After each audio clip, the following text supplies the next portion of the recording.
चाहता हूं सर, फिर से शुरू कर रहे हैं। अब फिर से लाइव शुरू हो रहा है। अब लाइव शुरू हो रहे हैं। बंधु नमस्कार, मैं नीरज नयन आज एक ऐसी परिचर्चा लेकर आया हूं जिसमें मैं आपको बता दूं कि बिहार के लोग, भारत के लोकतंत्र में किसानों की क्या भूमिका है। हमारा विषय है भारतीय लोकतंत्र में किसानों की भूमिका, और हम अपने आदरणीय मेहमान अशोक बलियान जी से आपको मिलवाना चाहते हैं, जो उत्तर प्रदेश के मशहूर किसान नेता हैं, किसानों के मसीहा हैं। आज इस विषय पर हम उनसे विचार लेने वाले हैं। हमारे दूसरे मेहमान आनंद मुरारी जी हैं, जो टाल विकास समिति चलाते हैं, बड़े ही अच्छे किसान हैं। और तीसरे मेहमान हमारे मनोज मुलदियार हैं, जो किसी कारण से अभी स्क्रीन पर दिखाई नहीं दे रहे हैं। हम आप सभी से जानना चाहेंगे कि भारतीय लोकतंत्र में किसानों की क्या भूमिका है। भारतीय राजनीति में यूं कहें कि भारतीय स्वतंत्रता के इतिहास में किसानों का अपना एक अहम स्थान रहा है। खेरा का आंदोलन हो, बारदोली का आंदोलन हो, या चंपारण का आंदोलन हो, जहां से गांधी बने थे। आज की परिस्थिति में हम किसानों की इस लोकतंत्र में क्या भूमिका है, बड़े ही आदर के साथ हम अपने आदरणीय अशोक बलियान जी से जानना चाहते हैं। नमस्कार नीरज जी। मैं पहले तो बिहार स्वाभिमान आंदोलन की इस पहल का आप लोगों को धन्यवाद देना चाहता हूं कि आपने एक ऐसा विषय जिस पर भारत की 80% जनता निर्भर है कि भारतीय लोकतंत्र में किसानों की भूमिका जैसे विषय को चुना है। और ये भी बात सच है कि बिहार की भूमि में हमेशा एक नई दिशा देश को दी है। आज इससे पहले मैंने जितने भी आंदोलन पढ़े हैं, चाहे वो स्वामी सहजानंद सरस्वती को लेकर हो, चाहे गांधी को लेकर हो, चाहे नील की खेती को लेकर आंदोलन हो, बिहार ने हमेशा देश को नई दिशा और दिशा दी। मैं आपसे कह रहा था कि लोकतंत्र में जैसे जैसे भारत का लोकतंत्र परिपक्व हो रहा है, वाकई किसानों की भूमिका बढ़ती जा रही है। चौधरी महेंद्र सिंह टिकैत जो उत्तर भारत के किसान नेता हुए, उनसे पहले नीरज जी बहुत सारे आंदोलन इस देश में चले, लेकिन बदकिस्मत यह रही कि वो सारे के सारे एक साथ इकट्ठे नहीं हुए। जब वोट क्लब पर पहली बार उत्तर और दक्षिण के किसान नेता मिले, तब ये हमें महसूस हुआ कि वाकई भारतीय लोकतंत्र में किसानों की भूमिका बढ़ती जाएगी। जैसे जैसे नीरज जी हम इस परिचर्चा में आगे बढ़ते जाएंगे, हम उन सारे सवालों पर बहस करेंगे, उन सवालों के उत्तर को खोजने का काम करेंगे, और भारतीय लोकतंत्र में किसानों की भूमिका कैसे आगे बढ़ेगी इस पर बात करेंगे, उनकी कठिनाई को लेकर बात करेंगे। मैं पुनः आपको धन्यवाद देता हूं कि आपने इस अच्छे सब विषय को चुना है, जो देश के किसानों के लिए बहुत ही महत्वपूर्ण है। फिर मैं आपके पास आता हूं सर। आनंद मुरारी जी हमसे जुड़े हैं, एक बड़े किसान नेता हैं।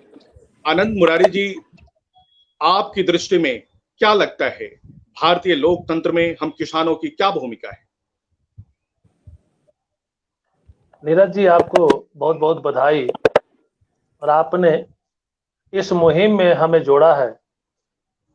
हम किसानों की बात जो चली आ रही है पिछले 100-200 सालों से, और किसानों ने क्या किया हमारे देश के साथ, ये बात हम रखें आपके सामने। और आपके साथ ये जितने भी हमारे साथ जुड़े हुए फेसबुक लाइव पर जो दर्शक हैं, जो सुन रहे हैं, मैं उनके सामने रख सकूं। हम किसानों की भूमिका लोकतंत्र में, भाई साहब बलियान भाई साहब ने बताया भी बहुत सारी बातें हैं। तो लोकतंत्र की स्थापना, भारत में लोकतंत्र की स्थापना ही किसानों के द्वारा हुई है। हम गुलाम थे, और गुलामी से जब आजादी की लड़ाई लड़ रहा था पूरा देश, तो उसमें किसानों की भूमिका सबसे ज्यादा थी। पूरे देश भर में किसानों ने बढ़ चढ़ कर हिस्सा लिया था, तन से, मन से, धन से और जन से। सुन नहीं पा रहा हूं आनंद मुरारी जी। आवाज तो जा रही है आपकी आपकी हमारी आवाज आ रही है? आनंद मुरारी जी, हमारी आपकी आवाज नहीं आ रही है। आवाज तो आपकी आवाज आ रही है हमारे पास। अशोक सर, आ रही है? हाँ अशोक जी के पास आ रही है। नीरज जी आप ही के पास कुछ गड़बड़ी है। तो मैं आगे बढ़ता हूं। नीरज जी आप अपना जी जी देख जी, लें हाँ फिर बोलिए से। बोलिए हाँ, जी, तो बोलिए। लोकतंत्र की स्थापना किसानों के द्वारा ही की गई है। देश की आजादी की लड़ाई से चले और उस लड़ाई में 1857 से आप लेके चले, कई लड़ाइयां हुई देश में। गांधी जी अगर सफल हुए इस लड़ाई को लड़ने में, 1947 में हमारा देश जब आजाद हुआ तो उसकी सबसे बड़ी वजह थी किसान।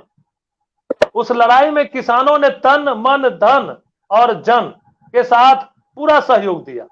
चाहे जो आंदोलन हुआ, असहयोग आंदोलन हो या भारत छोड़ो आंदोलन, इस सारे आंदोलनों में गांधी जी ने गांव गांव जाकर किसानों से सहायता मांगी। हम जानते हैं हमारे पूर्वज कहते थे कि गांधी जी मोकामा में आए थे और मोकामा के किसानों ने पंडित केशव शर्मा और आदित्य नारायण सिंह के नेतृत्व में किसानों ने गांधी जी की झोली भर दी थी। यह आंदोलन अगर सफल हुआ तो वह सबसे बड़ा कारण था कि गांधी जी ने किसानों के साथ सहयोग लिया। 1857 की जो लड़ाई थी, जो गदर था, वह असफलता का कारण था कि उस लड़ाई में किसानों के साथ क्रांतिकारियों का कहीं कोई तालमेल नहीं था। इस प्रकार इस तरह से कई लड़ाइयां देश में हुई, जिसमें कई आंदोलन हुआ, जिसमें क्रांतिकारियों का किसानों के साथ तालमेल नहीं होने की वजह से यह असफल हुआ।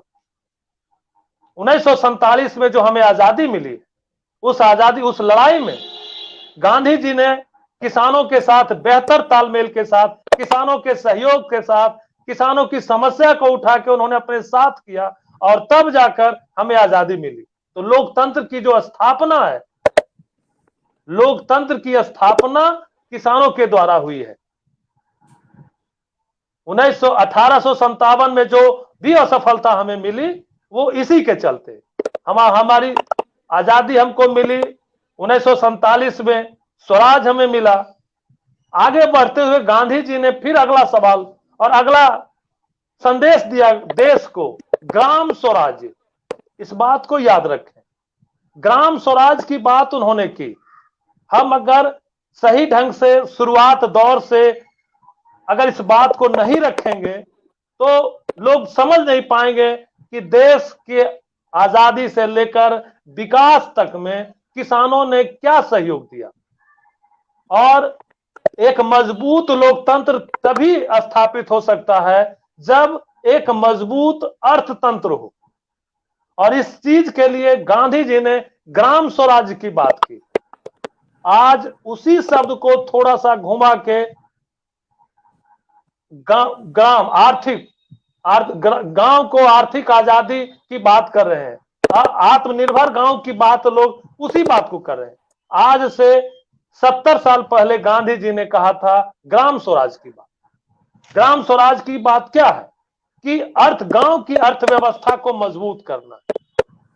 वहां से किसानों ने अपने जितने सारे उत्पाद हैं, जितने भी सारे चीजें, गांव की अर्थव्यवस्था जो है वो किसानों के इर्द गिर्द घूमती है।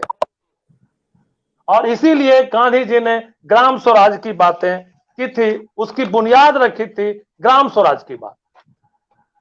गांधी जी जानते थे कि जब तक गांव मजबूत नहीं होगा, हमारा अर्थव्यवस्था मजबूत नहीं होगी और एक मजबूत लोकतंत्र की स्थापना कभी नहीं होगी।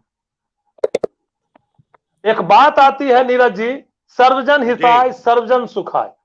सर्वजन हिताय सर्वजन सुखाय, सारे लोग बोलते हैं इस बात को, लेकिन ये कहां है, किसके पास है? आप किसान के यहां जाइएगा, गांव जाके देखिएगा, वही यह शब्द सही साबित होता है कि किसान के द्वारा ही सर्वजन हिताय और सर्वजन सुखाय की बात होती है। बोलने के लिए तो आज बहुत सारे लोग आ चुके हैं मैदान में, आप देखते होंगे कि सफेद धोती कुर्ता गाड़ियां से लोग आते हैं और सर्जन हिताय और सर्जन सुखाय की बात, कि उसका दूसरा स्वरूप भी लोग कह रहे हैं कि सबका साथ सबका विकास। तो ये बातें होती है। नीरज जी फिर हम आते हैं, लाइन कट गया है, आप अशोक बलियान जी से बात करें। जी हाँ, आपने कहा कि लोकतंत्र की स्थापना में किसानों का योगदान रहा है, किसानों के बल पर ही ये लोकतंत्र स्थापित हुआ है। लेकिन आज की वर्तमान राजनीति में हम मुख्य धारा में दिखाई नहीं देते। जहां हमारे लिए रणनीति तैयार की जाती है, हमारे लिए नीतियां बनाई जाती है, हम उस नीति को निर्धारित करने में वहां मौजूद नहीं होते हैं। हमारे लिए कोई और नीति बनाते हैं। हम आज सक्रिय राजनीति से बाहर होते हुए दिखाई दे रहे हैं। अशोक बलियान सर, मैं जानना चाहता हूं, ऐसी कौन सी परिस्थिति इस देश में आ गई कि किसान, जहां हमारी नीति तैयार होती है वहां हमारे लिए कुर्सी सुरक्षित नहीं है, हमारे लिए कोई कुर्सी सुरक्षित नहीं रखे गए हैं। आज अनेक विधाओं के लोग सदन में मौजूद होते हैं। मैं तो देखता हूं कि भारतीय लोकतंत्र में क्रिकेटरों की भूमिका है, कलाकारों की भूमिका है, उद्यमियों की भूमिका है, लेकिन हम किसानों की भूमिका वहां नहीं दिखाई देती है। जब तक हम उस जगह मौजूद नहीं होंगे, हम अपने किसान के लिए कैसे हितैषी कानून, हितैषी व्यवस्था बना पाएंगे? देखिए नीरज जी, ये आपने बहुत ही अच्छा और एक ये बुनियादी सवाल उठाया है कि आखिर लोकतंत्र में भूमिका कैसे। देखिए, लोकतंत्र में जो भूमिका होती है, एक तो होती है कि जनप्रतिनिधि चुनने के बाद हम हाउस में, सांसद में और विधायिका में दोनों जगह अपने जनप्रतिनिधि भेजे। एक दूसरा होता है आंदोलन के जरिए भूमिका। भारत में वैसे तो अगर हम अपने सांसदों के, विधायकों की का पेशा देखें तो सबसे ज्यादा आज भी उनके पेशे में किसान लिखा हुआ है, खेती लिखा हुआ है, एग्रीकल्चर लिखा हुआ है। लेकिन अभी भारत में पार्टियों में उस तरह का लोकतंत्र नहीं है कि वहां एक ग्रुप बन जाए कि भाई किसी भी पार्टी में के ग्रुप बन जाए कि ये ग्रुप किसी भी सत्र बुलाने से पहले ये किसानों से बात करेगा, उनके एजेंडे को लेगा, उनकी डिमांड्स को लेकर फिर वो संसद में रखेगा। मैं नीरज जी दुनिया के बहुत सारे देशों में गया हूँ, मैंने देखा कि वहाँ बहुत सारे इस तरह के ग्रुप्स बनते हैं कि जो चुनकर आते हैं और वो कोई भी लोकसभा का सत्र आने से पहले फार्मर्स लीडर्स को बुलाते हैं, फार्मर्स को बुलाते हैं, एनजीओ को बुलाते हैं जो किसानों के लिए काम करते हैं, पूछते हैं कि आप लोगों की क्या क्या प्रॉब्लम्स है। तो एक तो लोकतंत्र में इस तरह मजबूत किसानों की भूमिका हो सकती है अभी, जिसका भारत में अभी बहुत छोटा काल है। दूसरा है कि आंदोलन के जरिए, हाँ, मैं शुरू में भी कहा था कि 80 के दशक में जब भारत में किसान आंदोलन, उत्तर भारत के, दक्षिण भारत के किसान लोग मिले, वो वाकई एक अनोखा काम था देश में, और उसने भारत सरकार को, राज्य की सरकारों को, पॉलिटिकल राजनीतिक पार्टियों को ये सोचने के लिए मजबूर किया कि हाँ, इस देश की किसान, इस देश का किसान इस देश की रीढ़ है। भले ही कोई भी चुनाव मुद्दा किसान को लेकर न लड़ा रहा हो, क्योंकि उस वक्त मेरे आज भी याद है नीरज जी कि जब टिकैत साहब का आंदोलन चरम पर था, लेकिन चुनाव वीपी सिंह के नेतृत्व में बोफोर्स को लेकर लड़ा गया था। लेकिन उस किसान आंदोलन ने सरकारों को सोचने के लिए मजबूर कर दिया था कि किसान को एजेंडे के बगैर तुम जीत नहीं सकते। तो ये जो भूमिका है हमारी, मैंने दोनों तरह की भूमिका बताई कि संसद में या विधायिका में अपनी बात को रखने के लिए पार्टी के अंदर ग्रुप बने, वो भारत में अभी डेवलप नहीं हुआ है, जिसकी बहुत ज्यादा जरूरत है, जो दुनिया के लोकतांत्रिक देशों में है कि वो कोई भी सत्र आने से पहले किसानों को बुलाते हैं, उनकी बातों को पूछते हैं, उनकी डिमांड्स को फिर हाउस में रखते हैं। हाँ, आंदोलन के जरिए मैं कह सकता हूँ कि इसको मिली है, और भारत में किसान को चेतावनी का बिल्कुल भी किया है कि वो किसानों की बातों को कुछ लाओ ना। बहुत अच्छा आपने कहा कि किसानों की भूमिका कैसे हमारी राजनीति में सक्रिय हो सकती है, लोकतंत्र में सक्रिय हो सकती है। हमारे साथ जुड़ गए हैं मनोज मोल्दियार जी, हम उनका अभिनंदन करते हैं। बहुत बहुत धन्यवाद नीरज जी। मनोज मोल्दियार जी, बिहार स्वाभिमान आंदोलन, जैसा कि आपको मालूम होगा कि बिहार स्वाभिमान आंदोलन आज एक ऐसे विषय पर चर्चा कर रहा है कि भारतीय लोकतंत्र में किसानों की भूमिका क्या है। हमने बताया, इस चर्चा में यह छन कर बात आई है कि भारत के लोकतंत्र को किसानों ने स्थापित किया है। आज हम सक्रिय राजनीति में नहीं दिखाई देते। क्रिकेटर की भूमिका हम देखते हैं, कलाकारों की भूमिका देखते हैं, राज्यसभा में उनके लिए सुरक्षित जगह होती है, लेकिन किसान कहीं नहीं होते। ये कैसी व्यवस्था है? मनोज जी, आप इस पर कुछ प्रकाश डालना चाहेंगे? क्या ऐसी व्यवस्था को लेकर ही हम किसान के हित में काम करेंगे, जबकि किसान वहां मौजूद ना हो? हमारे लिए नीति बनाई जाए, हमारे लिए कानून बनाए जाए, हमारे विकास के लिए योजना बनाई जाए, और हम किसान ही वहां उपस्थित ना हो? बेहद गंभीर विषय को लिया है आपने नीरज जी, और इस पर चर्चा जितनी होनी चाहिए उतनी देश स्तर पर हुई नहीं है आज तक। और अभी मैं सुन रहा था, बालियान साहब बोल रहे थे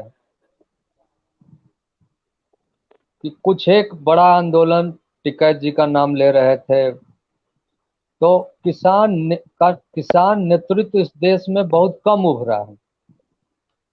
और दुर्भाग्य मेरा रहा है कि इस लोकतंत्र में जो किसानों के बात करने वाले नेता रहे, उनको ठीक से समझा नहीं गया। अब मैं शुरू करता हूं पंडित जवाहरलाल नेहरू से। जी हाँ।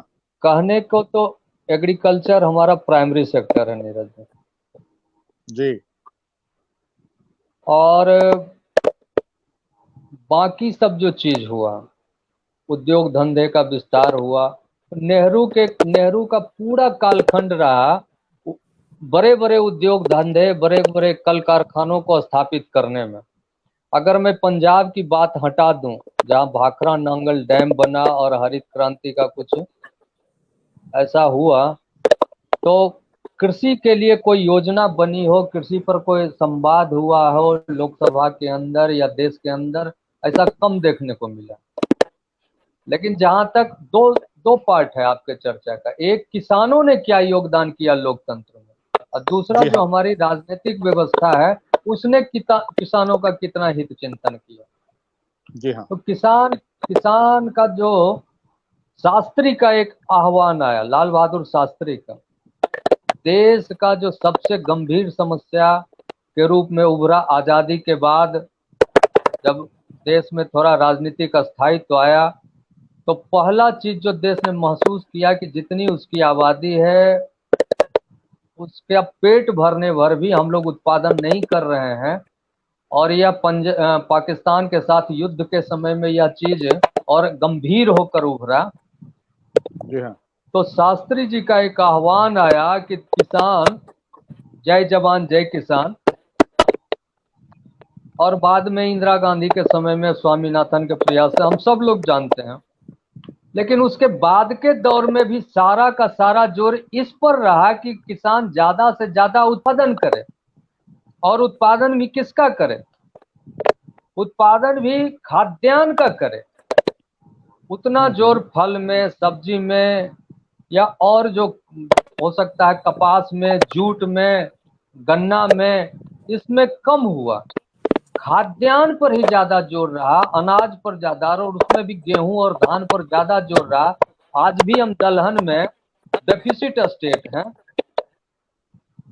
तो इस तरह का व्यवस्था रहा कि सारा का सारा जोर उत्पादन पर रहा। तो किसान तो पैदा किया, देश को कहने के लिए आत्मनिर्भर किया, लेकिन किसान की खेती, नीरज जी आप भी जानते हैं, हम भी जानते हैं कि खेती शुरू होती है खेत में, लेकिन मुकम्मल होती है बाजार जाके।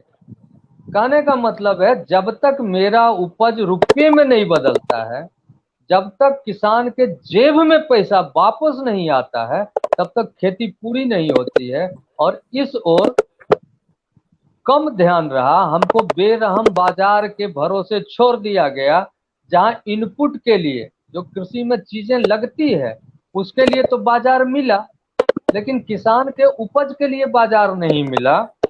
और ये कितना बड़ा त्रासदी है इस देश के अंदर या कहीं भी कि उद्योग धंधा और उसका जो प्रोडक्ट है सर, वो एमआरपी पर बिकता है, वो बिकता है एमआरपी पर, मैक्सिमम रिटेल प्राइस पर बिकता है। और कृषि बिल्कुल उपज एमएसपी के लिए, मिनिमम सपोर्ट प्राइस के लिए जद्दोजहद में है। ये जी हाँ। बहुत बड़ा विसंगति है। दूसरा मनोज जी जो सही कहा, हम आप लोग कर सही रहा कहा, देश के अंदर। मनोज जी सही कह रहे हैं आप कि शास्त्री जी ने जब आवाज दी हम किसानों को, शास्त्री जी ने यहां तक कहा था, लाल बहादुर शास्त्री जी ने, कि हमारे देश में अन्न कम है, हमें एक दिन उपवास रखना होगा और किसानों को हरित क्रांति की ओर आना होगा, अन्न पैदा करना होगा। और निश्चित रूप से किसानों ने उस बात को मानते हुए इतना अन्न पैदा किया कि आज हमारे देश में भंडारण के लिए जगह नहीं है। और आप चर्चा एमएसपी की कर रहे थे, वो कौन से लोग रहे होंगे जो शब्दों से इतने दरिद्र रहे होंगे, जो भारतीय किसान को मिनिमम सपोर्ट प्राइस दिए, जहां एक तरफ व्यापारियों को, व्यवसायियों को एमआरपी दिया जाता है, मैक्सिमम रिटेल प्राइस दिया जाता है, तो हम किसानों को तो शब्दों से भी कुछ नहीं दे पाया लोग। आज विडंबना यह है कि हम उस दर्द को झेल रहे हैं, हम अनाज उत्पादन भी करते हैं तो हम उसे बेच नहीं पाते हैं। और ये सबसे बड़ी बात यह है कि हम किसानों का प्रतिनिधित्व उस सदन तक नहीं है जिस उद्देश्य से हम उस सदन में जाएं और किसानों को लाभ दिलवाएं। अशोक बलियान सर बता रहे थे कि कैसे विदेशों में किसानों को बुलाया जाता है, सदन सत्र शुरू होने से पहले उनकी समस्या को लोग जानते हैं और उस दिशा में काम करते हैं। आपने बहुत सही कहा। मैं आनंद मुरारी जी के पास आना चाहता हूं, आप क्या कहना चाहते हैं? इस लोकतांत्रिक व्यवस्था में हम किसानों के लिए क्या होना चाहिए? अंत में हम अशोक बलियान सर से भी पूछेंगे, मनोज मोल्दियार जी से भी पूछेंगे। हम किसानों के लिए कुछ अच्छा हो, हमारा प्रतिनिधित्व भी बढ़े, तब जाकर हमारे लिए कौन ऐसा सोच सकता है? जो व्यक्ति पूरे देश को देख रहा है, उसके ऊपर एक गंभीर कार्य है, लेकिन किसानों के लिए व्यक्तिगत सोचने के लिए, किसानों के हित के लिए एक समूह का होना उस सदन में बहुत जरूरी है। आनंद मुरारी जी, इस दिशा में क्या क्या काम होने चाहिए?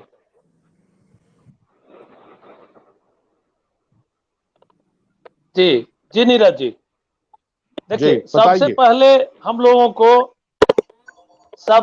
हम लोगों को ये सोचना चाहिए, ये तो परिस्थितियां है, ये व्यवस्था है, किसानों का योगदान क्या है हमारी अर्थव्यवस्था में, इस चीज को थोड़ा सा छोटा छोटा रूप में समझना पड़ेगा। भारतीय अर्थव्यवस्था की रीढ़ है किसान। किसान जो है भारतीय अर्थव्यवस्था की रीढ़ है। वो कैसे है ये हम बताते हैं, आपको ये मानना पड़ेगा। नहीं लोग नहीं, कहते मैं हैं कह रहा कि हूं, आप उसी जाहिर सी बात को बात है, बता रहे हैं, रीढ़ है, सब कुछ है।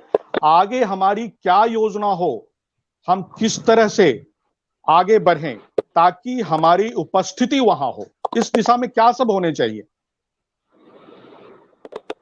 जहां आपके लिए नहीं नीति नहीं बनाई नीरज जी, जाती है, देखिए वहां वहां आपकी ज, उपस्थिति ही नहीं है। मैं ये सवाल कर रहा हूं, इस लोकतंत्र में आपकी उपस्थिति नगण्य है। जहां आपके लिए नीति निर्धारित की जाती है, वहां आप हैं ही नहीं। इस दिशा में क्या काम होना चाहिए? नहीं नहीं नीरज जी, ठीक है, मैं आ रहा हूं, उसी पर आऊंगा कि जी एक मजबूत लोकतंत्र के लिए, नीरज जी, एक मजबूत लोकतंत्र के लिए एक मजबूत अर्थव्यवस्था की आवश्यकता है। और वह अर्थव्यवस्था आज के डेट में भी, आज ने तो साबित कर दिया किसानों ने कि हम अगर संभाल सकते हैं कोई अगर, तो वो किसान ही देश को संभाल सकता है। और ये शुरू से ही आ रहा है। आप गांव में जाके देखिए, कई छोटे छोटे उद्योग हैं।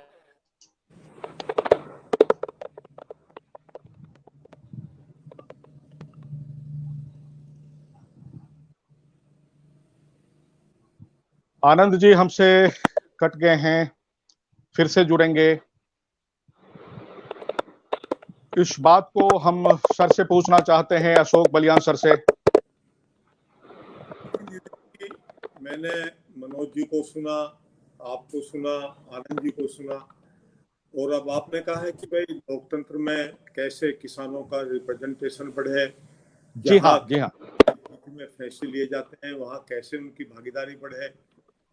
तो मैं जैसे कहा था कि हमें अपने एजेंडे में ये भी रखना पड़ेगा कि हर राजनीतिक दल को एक लीगल रूप से अपने इलाका में, अपनी सांसद में, जहां उनको स्थान मिले, एक ग्रुप का निर्माण, ये हम मांग रखें कि वो सत्र से पहले, आप ये देखो बजट से पहले किसको बुलाया जाता है, फिक्की को बुलाया जाता है, व्यापार चैम्बर को बुलाया जाता है।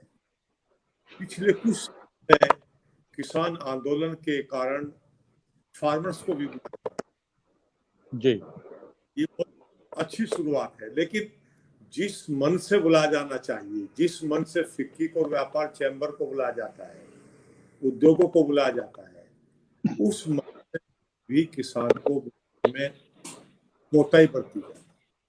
कोई भी सरकार, मेरा किसी सरकार से कोई इस बात के लिए संबंध नहीं, कोई भी आओ, सोच एक है, लेकिन किसान आंदोलन में कहा था कि मजबूर किया है पिछले दशकों से कि सरकार, राजनीतिक दलों ने उनको गंभीरता से लिया है।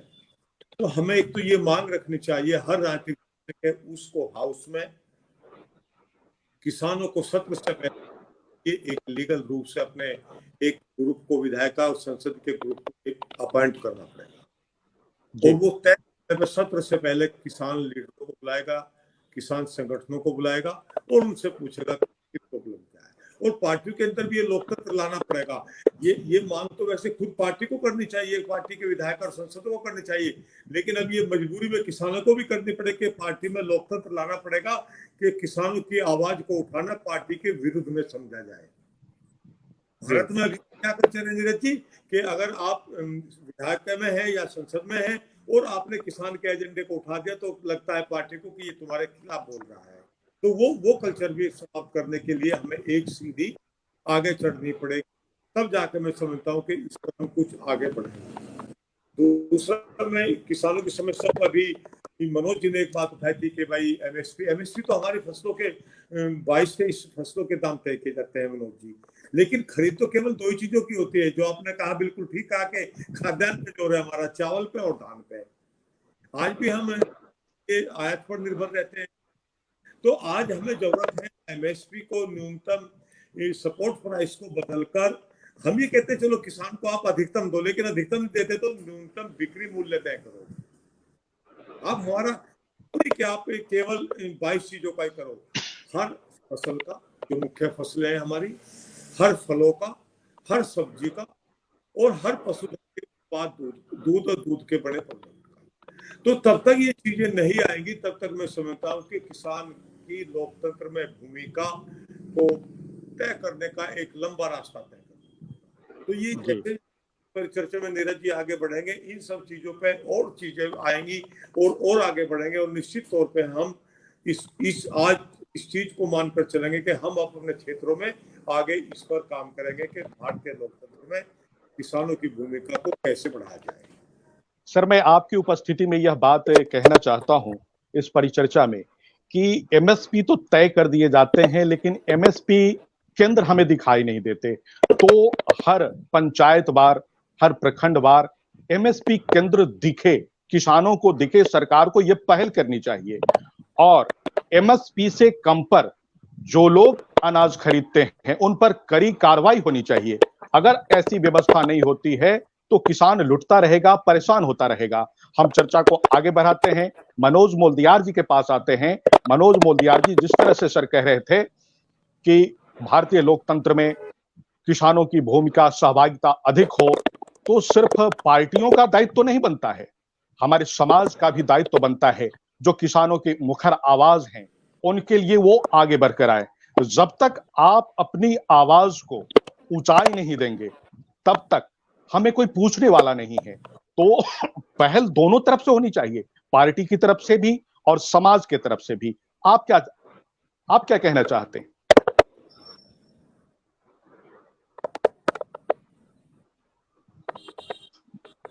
मनोज जी। हाँ सर, आ रहे हैं। थोड़ा धैर्य से सुना जाए नीरज जी, जी जी जी बालियान बिल्कुल। साहब भी। जी मैं काफी गंभीर और उसको वहां ले जाना चाहता हूं जहां से विमर्श को जानबूझ के हटा दिया गया। एक नेक्सस काम करता है, एक डिनामिक्स काम करता है। 2 मिनट हमको अस्थिर से समय दीजिए। हम बालियान साहब, मुरारी जी हैं हमारे, आप हैं, और हमारे जितने भी दर्शक और श्रोता जहां तक हमारी बात पहुंच रही है, उन सब से एक गंभीर चर्चा की अपेक्षा करता हूं। देखिए, कुछ चीज है, बेसिक उसको समझने का जरूरत है। किसान के पास जो उत्पाद है नीरज जी, वो पेरिसेबल गुड्स है। मतलब हमारी क्षमता उद्योग के मुकाबले कम है, जहां चीजों को हम ज्यादा लंबा समय तक स्टोर नहीं कर पाते। हम दूध उत्पादन करते हैं, उसका समय कम है, उसको जल्दी से जल्दी हम लोग को बेचना पड़ता है। फल सब्जी का भी वही स्थिति है, और इस पर सरकार गंभीर भी है, सरकार की ओर से।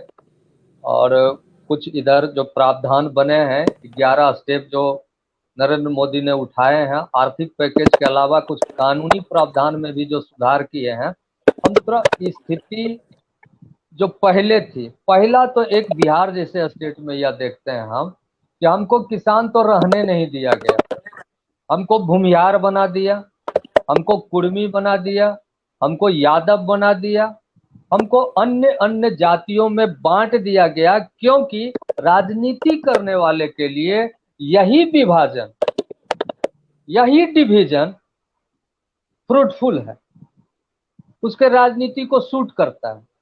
लेकिन हम हैं वास्तव में क्या? हम किसान हैं, और हमने अपने आप को किसान कहना छोड़ दिया। हम जब किसी भी दल में जाते हैं, यहाँ तक कि कई पार्टियां तो अपने आप को पेंट कर लिया है किसी खास जाति विशेष के रूप में। या अमुक पार्टी है तो ये सिर्फ और सिर्फ इस जाति की बात करेगी, ये है तो इस वर्ग की बात करेगी, ये है तो इस समाज की बात करेगी। और इस पूरे जो नेक्सस चल रहा, हम तो कहते हैं कि आज राजनीतिक दल रह नहीं गया, ये गिरोह हो गया है। और गिरोह का काम होता है लूटना। जो चर्चा का विषय होना चाहिए उससे ध्यान भटकाना। मुकम्मल किसान की बात होनी चाहिए, और इसलिए भी होनी चाहिए कि बाकी उद्योग धंधा अगर दुनिया का बंद भी हो जाए तो आदमी मरेगा नहीं, लेकिन अगर खेती बंद हो जाए, जैसा कि हमारे आंध्र प्रदेश के कुछ किसानों ने किया, क्रॉप हॉलिडे किया और लाखों एकड़ धान के खेत में धान का फसल नहीं लगाया। हम ऐसा नहीं कर पाते हैं, हम आंदोलन नहीं कर पाते हैं, हम संगठित नहीं हो पाते हैं। अभी बालियान साहब ने कहा फिक्की का होगा सेमिनार, चैम्बर ऑफ कॉमर्स का होगा, राष्ट्रपति जाएंगे, प्रधानमंत्री जाएंगे, लीडर ऑफ ऑपोजिशन जाएंगे, वित्त मंत्री जाएंगे, सारे लोग जाएंगे। हमारा कोई उस तरह का संगठन नहीं है। कहाँ जाएंगे, किसको बुलाएंगे, किससे संवाद करेंगे? यह व्यवस्था, और किसान इस तरह का व्यवस्था के वो जो थे शेतकारी संगठन के, या अपना जो महेंद्र सिंह टिकैत थे, वो एक सीमित क्षेत्र में सीमित चीजों को उठाए। इस तरह से एक बड़ा प्लेटफॉर्म जहां किसान अपनी बात रख सके। और किसान के साथ क्या दिक्कत है? किसान के साथ मुख्य रूप से 3 तरह का दिक्कत है। उसके साथ फाइनेंस का भी दिक्कत है। एक उदाहरण बताते हैं, इससे आप समझिए। अभी कार का लोन कितने % पर मिल रहा है? 8% पर। जी हाँ। हाउस लोन कितने पर मिल रहा है? 8% पर। और आपको मालूम है एग्रीकल्चर लोन बिहार में कितने पर मिल रहा है? ट्रैक्टर के लिए कितने पर मिल रहा है? 18 से लेके 24% पर मिल रहा है। क्यों क्यों मिल रहा है? मेरा दूसरा बड़ा सवाल है जी कि जो किसान जितना उपजा पाता, मतलब धरती उसको जितना देती है। आप तो मक्का लगाते हैं, मुरारी जी भी बिल्कुल। दाल लगाते हैं, 30 जी किलो हाँ। छींटते हैं, कम से कम 7 मन, 8 मन, 10 मन, 14 मन करते हैं। कितना गुना हुआ, जरा हिसाब लगा के जोड़ लीजिए। लेकिन वो पैसा जाता कहाँ है, वो पैसा कौन कहाँ स्नीक हो जाता है, वो सारा का सारा मेरा इनपुट कॉस्ट में चला जाता है। कहने का मतलब है कि जब तक ये इस चीज को पहली बार वाजपेयी जी ने समझा कि नहीं, किसान को भी माइक्रो फाइनेंस का आवश्यकता है, और इसलिए उन्होंने किसान क्रेडिट कार्ड लगाया। कितने राजनीतिक दल को इसका चिंता है नीरज जी, कि हर किसान के हाथ में जैसे आधार कार्ड मिल गया, वोटर कार्ड मिल गया, हर किसान को क्यों नहीं मिल गया किसान क्रेडिट कार्ड? अभी हमारे नरेंद्र मोदी जी ने किया है। मनोज जी, मेरे चर्चा का उद्देश्य यही है, मैं आप जिस बात पर सवाल खड़ा कर रहे हैं, क्यों किसान क्रेडिट कार्ड नहीं है, क्यों हमारे जो ट्रैक्टर के इंटरेस्ट हैं ज्यादा लिए जाते हैं, अगर हमारी सहभागिता वहां होती, हम वहां सदन में होते, हमारे लिए जो नीति बनती उसमें हम हस्तक्षेप करते कि नहीं, मुझे भी 8% पर ही कर्ज दिए जाए। तो यहां बात हम डिबेट में चर्चा इसलिए ये इसलिए चर्चा कर रहे हैं मनोज जी, कि सिर्फ ये चर्चा यहां ना हो, हम चर्चा करने के लायक वहां हो, हमारी चर्चा वहां सदन में हो।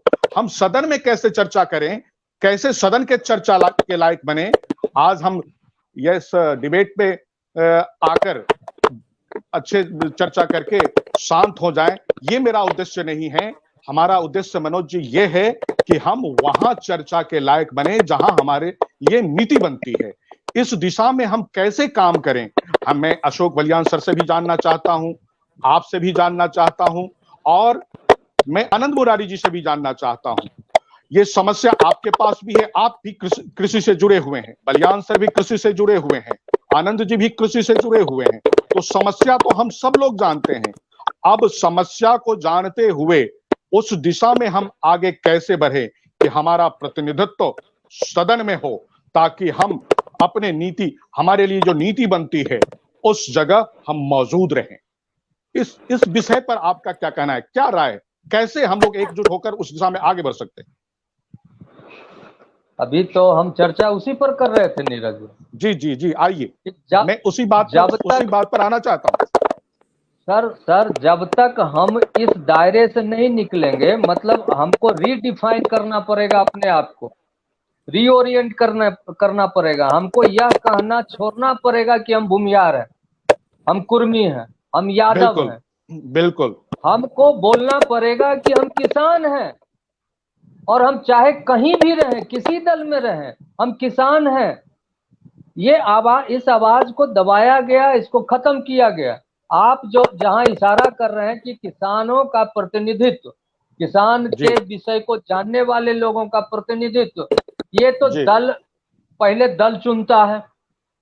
किसान का तो अब रातों रात ये चुनाव लड़ने लायक तो संगठन हो नहीं सकता है।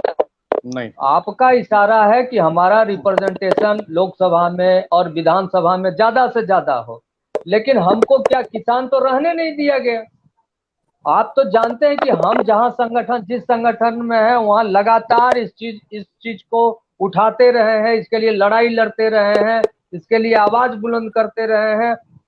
हम अपने व्यक्तिगत स्तर पर या जो भी मंच हमको उपलब्ध हुआ है, हमने तो अपनी बात को रखी है और लगातार रख रहे हैं। हम चुप भी नहीं बैठेंगे, हम आज भी बोल रहे हैं, हम कह रहे हैं, लेकिन हमको आनंद मुरारी जी के पास आना चाहता हूं। मनोज जी, आपने कहा कि हमें जातिगत भावना से ऊपर उठना होगा, हमें भूमिहार, राजपूत, कुर्मी नहीं करना होगा, हमें अपने आप को किसान कहना होगा। ये फैब्रिकेशन, और मैं अपील करूंगा बिहार स्वाभिमान आंदोलन से भी और इनके जो भी दर्शक हैं उनसे भी, कि आज से और अभी से यह संकल्प उठाना पड़ेगा कि अपने परिचय में हमको यह बताना पड़ेगा कि हम किसान हैं।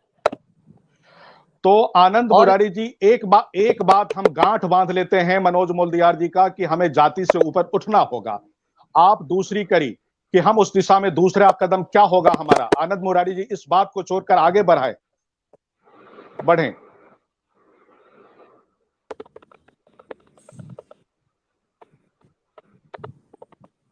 जब आनंद मुरारी जी से सवाल लेता हूं नेटवर्क इसका इसका दूसरा धोखा स्टेप भी मैं इसका दूसरा हाँ स्टेप जी हाँ बताते हैं। बताइए। जी जी इसके अलावा नीरज जी देखिए, एक काम और करना पड़ेगा अगर हम ईमानदार हैं तो। सरकार के देखिए, हम लोग कोई नया चीज नहीं मांग रहे हैं और नई बात भी नहीं कह रहे हैं। इस देश में मेरा व्यक्तिगत मानना है कि करप्शन से बड़ा इशू जो है इम्प्लीमेंटेशन है। सरकार का घोषणा देखिए तो इतना घोषणा होता है, सब होता है लाख करोड़, लाख हजार करोड़ में, लेकिन वो इम्प्लीमेंट कैसे होता है। एक शेर के माध्यम से हम कहना चाहेंगे इसको कि यहाँ तक आते आते सूख जाती है कई नदियां। यहाँ तक आते आते सूख जाती है कई नदियां, मुझे मालूम है पानी कहाँ ठहरा हुआ होगा। इस देश में भ्रष्टाचार से जी बड़ा हाँ मुद्दा इम्प्लीमेंटेशन है, पारदर्शी इम्प्लीमेंटेशन है। मेरे जानकारी में चीज आए इसके पहले दलाल को जानकारी होता है, वो जानता है किसान के पास समय कम है। अब बैंक का हम षड्यंत्र बताए ना, सरकार को संजीदा नहीं होना चाहिए। मेरा मांग है आपके चैनल से कि आने वाले विधानसभा चुनाव में राजनीतिक पार्टियां यह घोषणा करें कि अगर वो सरकार में आती है तो 0% इंटरेस्ट रेट पर फाइनेंस की व्यवस्था करेगी। आपको मालूम है कि हम अपने कितने कार्य समिति में इस विषय को उठा चुके हैं नीरज जी। किसानों को जी बिल्कुल क्योंकि किसान आपको खिलाता है, कुछ तो एहसानमंद हो जाओ उसका। 0% इंटरेस्ट रेट पर किसानों को फाइनेंस होना चाहिए, जैसा कई स्टेट में। दूसरा, जो ये ट्रैक्टर 24% और कार 8%, इसको तो खत्म करो यार। ट्रैक्टर पर टैक्स लगता है ज्यादा, आपको मालूम होगा। ट्रैक्टर का टैक्स अलग लगता है, ट्रैक्टर पर कई तरह का टैक्स लगता है, किसान अफोर्ड नहीं कर पाता। ट्रैक्टर का ट्रॉली का इंजन का अलग से अलग लगता है। लगता है और ट्रॉली का अलग से लगता है। आप 20 चक्का का भी गाड़ी लिए हुए हो तो उसका ट्रॉली का और उसका दोनों का एक रजिस्ट्रेशन होता है, लेकिन ट्रैक्टर का अलग और ट्रॉली का अलग होता है। और उसमें फिर और होता है, ट्रैक्टर अगर किसान का है तो उस पर एग्रीकल्चर लगता है और खेती के बाद उसका ट्रैक्टर बैठा रहता है। और इंडस्ट्रियल या व्यावसायिक रजिस्ट्रेशन अलग होता है। अगर एक किसान अपना खेती के काम करने के बाद उस पर ढुलाई का काम करना चाहे तो कैसे करेगा। मेरा आपके चैनल से यह भी मांग है, सरकार बनाने के लिए उत्सुक पार्टियां अपने घोषणा पत्र में इसका जिक्र करे कि उनकी सरकार आती है तो गुजरात सरकार के तर्ज पर ट्रैक्टर को टैक्स फ्री किया जाना चाहिए। ट्रैक्टर को टैक्स फ्री किया जाना चाहिए। 2 काम तो तत्काल होना चाहिए सरकार के तरफ।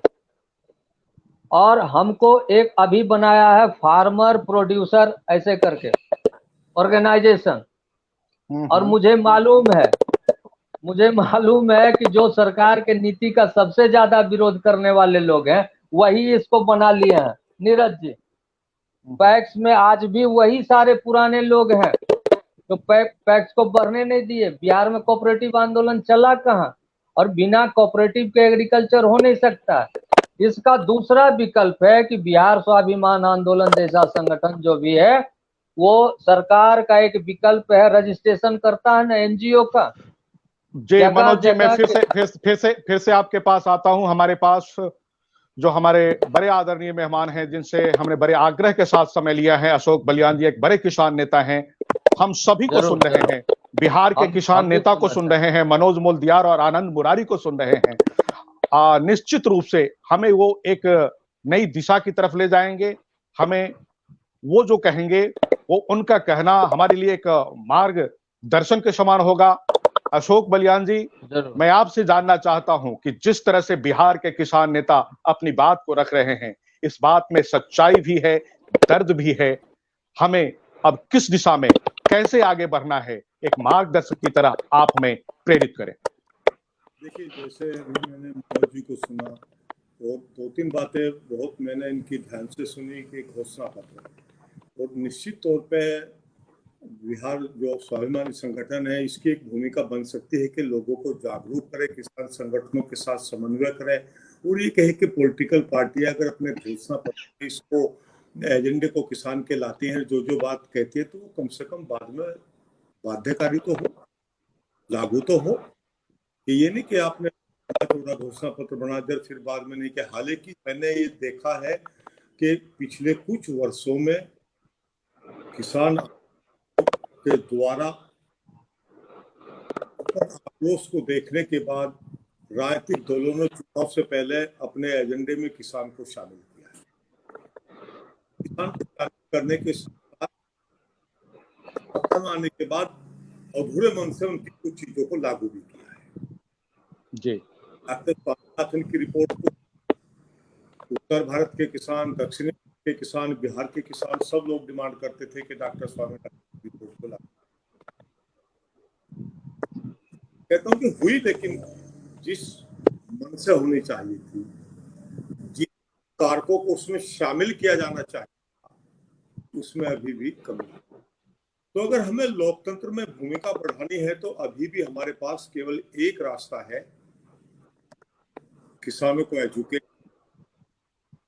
आंदोलन करना, और आंदोलन के जरिए राजनीतिक दलों को, सरकारों को मजबूर करना कि वो आपकी भूमिका को अपने एजेंडे में शामिल करें।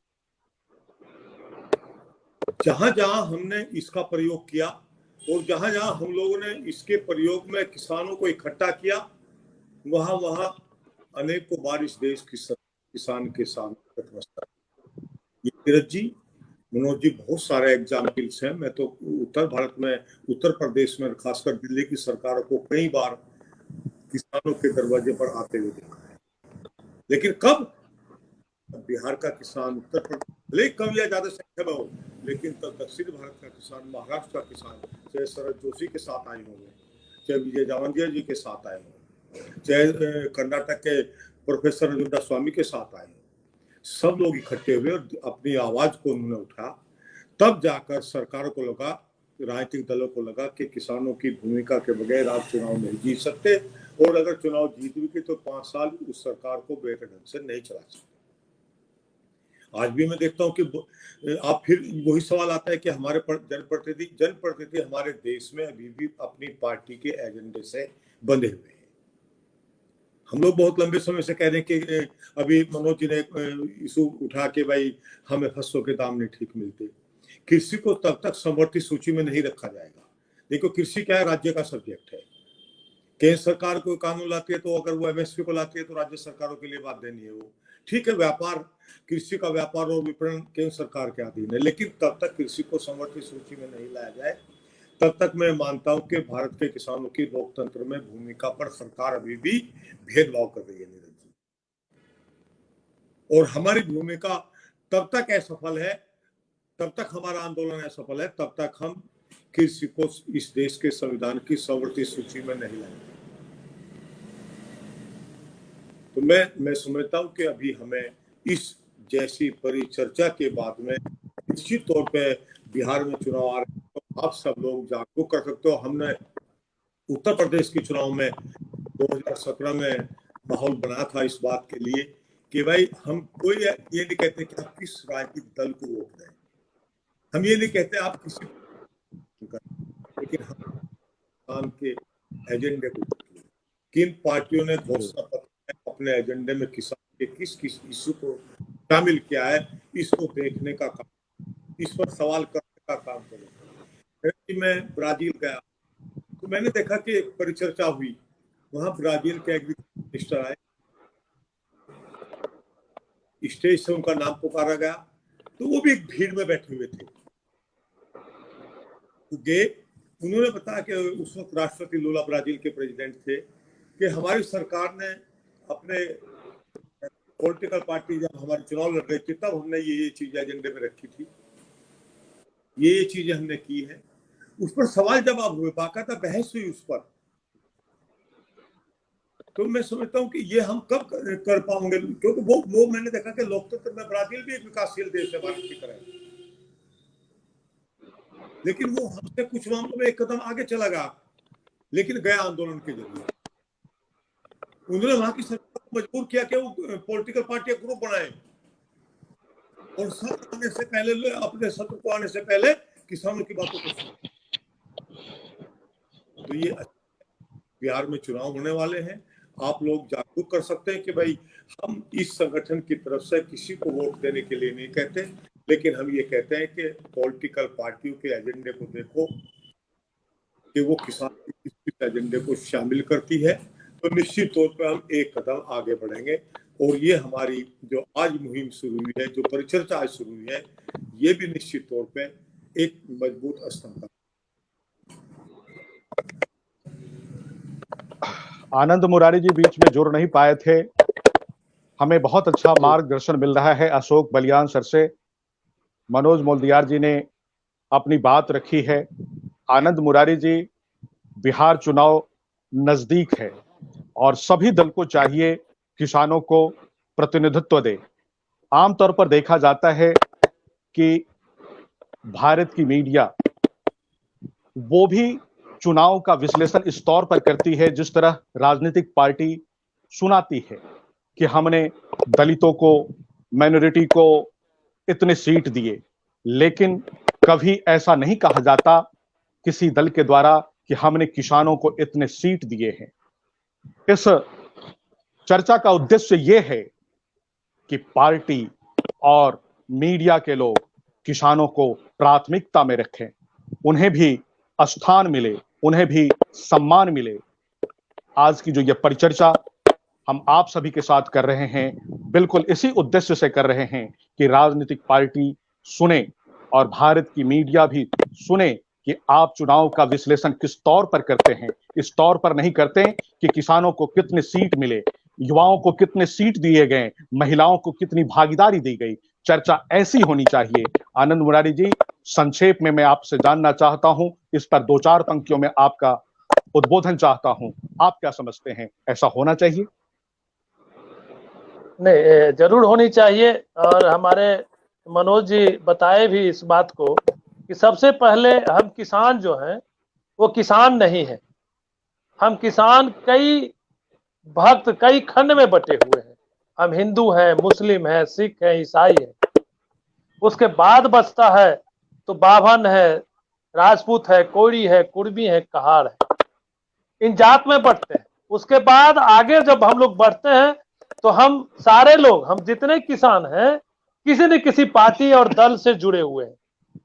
तो हमारी, जब तक हम किसान, न धर्म न जात हो किसान की बात, जब तक हम किसान अपने आप को किसान नहीं समझेंगे, जब तक हम हमारे लिए जो काम करता है उसको हम पहचानेंगे नहीं, तब तक हम किसानों का कभी भला नहीं होगा। और कोई क्यों सोचेगा, आप तो जात में बटे हुए हो, किसान हो कहां आप?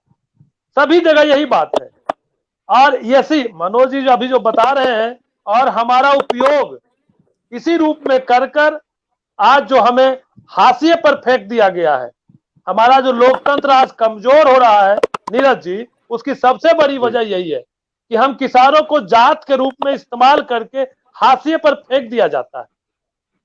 आपने जो यह बात कही है कि लोकतंत्र में किसानों की भूमिका, आज लोकतंत्र का रक्षक कौन है? सही मायने आप गांव-गांव में देख रहे हैं तो देश के अंदर किसान ही है जो लोकतंत्र की रक्षा कर रही है, और सरहद पर किसान का बेटा है जो लोकतंत्र की रक्षा के लिए शहीद हो रहा है। आप बताएं कि कोई सेठ साहूकार का बेटा है सरहद पे? कोई ब्यूरोक्रेट्स का बेटा है सरहद पे? कोई उद्योग घराने का बेटा है सरहद पे? कोई ये जो सफेद कुर्ता और धोती पहन के जो लोकसभा और विधानसभा में विधायक और सांसद बनते हैं, मंत्री बनते हैं, क्या उनका बेटा सरहद पर है? नहीं। एक किसान का बेटा है जो सरहद पर लड़ता है, और किसान जो है वो देश में संघर्ष करता है। आज किसान लोकतंत्र के वास्तविक में दो ही संरक्षक हैं, जवान और किसान। लाल बहादुर शास्त्री ने कहा ही था, जय जवान जय किसान। लेकिन आज की जो स्थिति है वह बात उन्होंने 60 साल पहले कहा था। लाल बहादुर शास्त्री जी ने 60 साल पहले ही कहे थे, जय जवान जय किसान। आज का जो परिदृश्य है, मर जवान मर किसान। देश में सरहद पे किसान का बेटा शहीद हो रहा है और देश के अंदर किसान आत्महत्या कर रहे हैं। पिछले साल 42,000 किसानों ने आत्महत्या किया है। ये आपके यहाँ रिकॉर्ड है, सरकार के यहाँ। तो ये विधि व्यवस्था जो जितने सारे चीजें हैं, इस चीज को समझना पड़ेगा। अगर लोकतंत्र को जिंदा रखना है तो आपको किसान को जिंदा रखना है, किसान को बचाना है और किसान को समझना पड़ेगा इस सारे चीज को कि हम किसान हैं, हम बटे नहीं। तभी जाके आज की जो भी स्थिति बदलेगी, किसान के हालात बदलेंगे, तभी बदल सकते हैं। जब तक किसान खुद न समझे और न किसान के मेहनत को ये सारे लोग समझे, इनको समझना पड़ेगा। बिल्कुल बिल्कुल आनंद मुरारी जी, किसान को समझना पड़ेगा, सरकार को समझना पड़ेगा, समाज को समझना है और हमें वहां भागीदारी लेनी है जहां हमारी भागीदारी कम है, ताकि हम वहां पहुंचकर हम किसानों के लिए अच्छी नीति बना सके, उनके सहयोग के लिए, उनके उत्थान के लिए। आज बिहार में चुनाव आने वाला है, हर एक पार्टी अपना मैनिफेस्टो तैयार करेगी और घोषणा पत्र में किसानों के लिए लंबी चौड़ी बातें होंगी। हमें तो लगता है कि निश्चित रूप से वो किसान के दरवाजे भी जाएंगे, लेकिन हम किसानों का यह ध्येय बनता है, यह उद्देश्य बनता है कि जब वो हमारे पास आए तो हम उनसे पूछे कि हमारी भागीदारी कितनी है। जब तक हम उनसे पूछेंगे नहीं, जब तक हम चर्चा नहीं करेंगे, अपने आप में यह संदेश नहीं देंगे, तब तक उनके कान तक आवाज नहीं जाएगी और परिवर्तन नहीं होगा। हम किसानों की भागीदारी वहां नहीं होगी और जब तक भागीदारी नहीं होगी हम किसान समृद्ध नहीं हो पाएंगे। तो निश्चित रूप से इस चर्चा का उद्देश्य यही था कि ये बात दूर दूर तक जाए और ये एक चर्चा से हमारा उद्देश्य साबित नहीं हो जाता। मनोज जी कुछ कहना चाह रहे हैं? मनोज जी आप कुछ कहना चाह रहे हैं? जी जी जी सर, अब हम लोग, हाँ 2 मिनट में आप बताइए। जी जी सर, हाँ 1 मिनट में हम बात करेंगे। जी अभी तक तो हम लोग क्या नहीं हो रहा है उसकी बात बोल रहे हैं, और आपने एक जी वाजिब चिंता जाहिर किया है कि किसानों का आवाज या किसानों का रिप्रेजेंटेशन जिस मात्रा में होना चाहिए उस मात्रा में नहीं है, उस पर बात की। अब कुछ भी बात करते हैं, जो साइन मुझे दिख रहा है एक राजनीतिक कार्यकर्ता के रूप में, एक सक्रिय राजनीतिक कार्यकर्ता के रूप में, एक विश्लेषक के रूप में भी। नीरज जी आपको पता है कि हम लोग अपने संगठन में कई ऐसे मुद्दे को उठाए जिसको सरकार में हम लोग का रिप्रेजेंटेशन नहीं होने के बाद भी सरकार माने, जैसे चकबंदी का। और ये मैं खास करके अपने जो अतिथि हमारे आदरणीय अशोक बालियान जी आए, इनका टाइटल भी हमारे कृषि राज्य मंत्री संजीव बालियान जी से मिलता है, तो इसलिए इनके जानकारी के लिए मैं बताता हूं कि सर हम लोग कुछ कुछ काम करते भी रहे हैं। जैसे बिहार में लालू प्रसाद यादव के समय में चकबंदी का डिपार्टमेंट बंद कर दिया गया था। हम लोग नीरज जी और हमारे संगठन में इस बात को उठाए तो इसको लागू किया गया। 7 स्टेट में, 7 डिस्ट्रिक्ट में पायलट प्रोजेक्ट के रूप में इसको फिर शुरू किया गया। नीलगाय से फसल का इस विषय को हम लोगों ने अपने कार्य से उठाया नीरज जी, और सरकार को बाध्य होकर इसको वन्य प्राणी अधिनियम से बाहर करना पड़ा नीलगाय को। और नीलगाय को मारने के लिए भी कार्यक्रम बनाया, किसान भी मारे तो उसको 1500 रुपया मिलेगा। ऐसे और भी ऑनलाइन रजिस्ट्रेशन के लिए बहुत घपला में हम लोग का प्रयास है जिसको सरकार ने माना, और आज सब ऑनलाइन जो रसीद कट रहा है ये हम लोग का योगदान है। बहुत फक्र होता है, और फक्र तो हमको इतना होता है कि आज जो प्रधानमंत्री जब बार बार बोलते हैं बीज से बाजार तक, ये हम लोग का विषय उठाया हुआ है कि किसान को सब्सिडी का अर्थव्यवस्था नहीं चाहिए, इसको मुकम्मल समाधान चाहिए और मुकम्मल।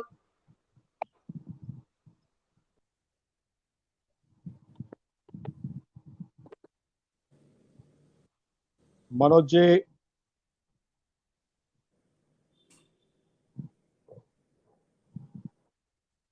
जी हमसे कट गए हैं। अब इस परिचर्चा को तो सुनिए, एक सेकंड जी जी। आने वाला बिहार विधानसभा चुनाव, बालियान जी, आने वाला विधानसभा चुनाव बिहार के अंदर न राम मंदिर पर लड़ा जाएगा, न धारा 370 पर लड़ा जाएगा, न ट्रिपल तलाक पर लड़ा जाएगा, और उस तरह के किसी इशू पर नहीं लड़ा जाएगा। ये बिहार के लिए खुशखबरी है, और मुझे पता है आंतरिक रूप से कई राजनीतिक दल इसके लिए तैयारी कर रहा है, खास करके एनडीए का दल, कि वो सिर्फ और सिर्फ किसान के मुद्दे पर बिहार में चुनाव लड़ेगा। अगला जनादेश एनडीए और उसका घटक दल जिस पर लोगों के बीच जाएगी और जनादेश मांगेगी, वो सिर्फ और सिर्फ किसान का मुद्दा हो। और ये तमाम चीज हमको उनके पोस्टर में, उनके होर्डिंग में, उनके नेताओं के बात में, उनके नारों में ये परिलक्षित हो रहा है। और ये बिहार के लिए एक सुखद स्थिति होगी कि यहाँ के किसान मूक रहकर भी, चुप रहकर भी, और धन्यवाद देना चाहूंगा हम अपने प्रधानमंत्री को, नरेंद्र मोदी को।